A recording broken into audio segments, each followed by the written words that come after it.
नमस्कार। हम सभी इस जीवन काल में किसी न किसी रोग से पीड़ित होते हैं, लेकिन महर्षि चरक ने एक ऐसे रोग का वर्णन किया है जिसे उन्होंने अत्यंत कष्टकारी माना है, जिसे आज के समय में हम लोग टीबी मतलब ट्यूबरक्लोसिस से कंपेयर कर सकते हैं। और उस रोग का नाम है राजयक्ष्मा।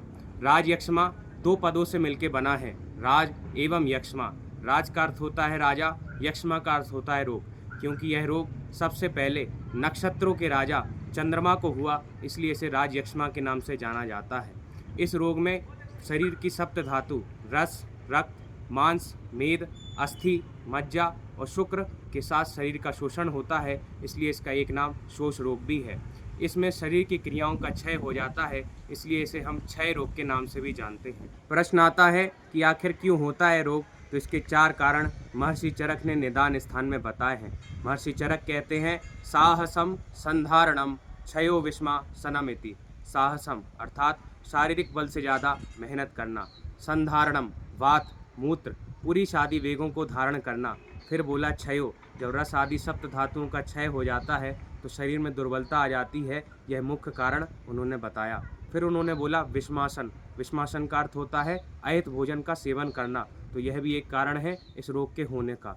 अब क्योंकि ये 4 कारणों से वात पित्त कफ कुपित हो जाते हैं, तो शरीर में कई सारे उपद्रवों को पैदा करते हैं, जैसे कि मांस धातु का शोषण होना, रक्त धातु का शोषण होना, कास के साथ रक्त का निकलना। ऐसे कई उपद्रव होने से शरीर का भी शोषण हो जाता है और एक अत्यंत कष्टकारी रोग का जन्म होता है, जिसे हम राजयक्ष्मा के नाम से जानते हैं। कैसे पता चलेगा कि यह रोग हो गया है, तो इसके 3 लक्षण महर्षि चरक ने चिकित्सा स्थान में बताए हैं। वह कहते हैं पहला लक्षण अंश पार्श्व अभितापस्य, मतलब कंधे और कमर के पास तापमान बढ़ जाता है। फिर वे कहते हैं संतापा कर पादयो, आपके हाथ और पैर गर्म हो जाते हैं।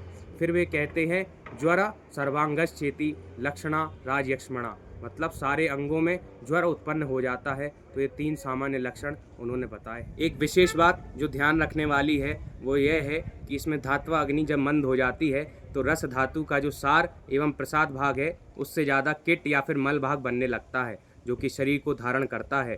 क्योंकि इसमें दोष भी विकृत हो गए हैं, धातु का भी क्षय हो रहा है, तो एक मल ही है जो शरीर को धारण कर रहा है। क्योंकि बोला गया दोष धातु मला मूलम ही शरीरम, अगर ये मल भी निकल जाएगा तो व्यक्ति की मृत्यु हो जाएगी। तो अगर आपको वीडियो इन्फॉर्मेटिव लगा हो तो प्लीज़ लाइक शेयर सब्सक्राइब करिए। जय आयुर्वेद, जय भारत।